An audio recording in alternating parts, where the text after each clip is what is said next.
乡亲大家平安，今仔日是新历的11月初3，旧历的9月18，礼拜二。新闻的头一条：马来西亚女大学生的命案。女学生的爸母早起日透早到高雄殡仪馆为查囝举行简单的告别式，随后甲遗体火化。女学生的同学嘛到场穿学士服送伊最后一程。女大学生的爸母明仔载透早就会载着查囝骨灰返去马来西亚。凶手的爸母进前有讲，想要当面向女学生的爸母会失礼，但是互对方来拒绝，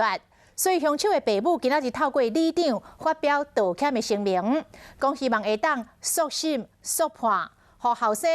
一命赔一命，嘛是对女学生的爸母上好的交代。透早7点外，伤心的爸母坐车到高雄殡仪馆，死者老母落车了，看起来真喜足，甲伊先生做伙入去灵堂。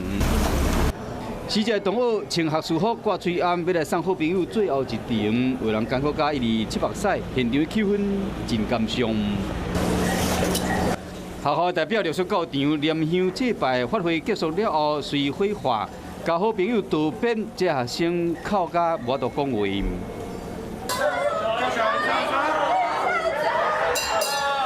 未台时，马来西亚女大学生早起火化，乡亲带着悲伤心情参加，在家属的同意下，下晡在女大学生的校园内举办小型的纪念追思活动，校长、老师、同学拢会参加。嫌犯的爸母想要甲对方会师的，委托里长写一张道歉批，顶面写讲：对恁造成遮大的伤害，这个遗憾是阮造成的，若是我都肃审肃决，会使还恁一个公道，以命赔命的话，嘛是对曾爸爸、曾妈妈上好的交代。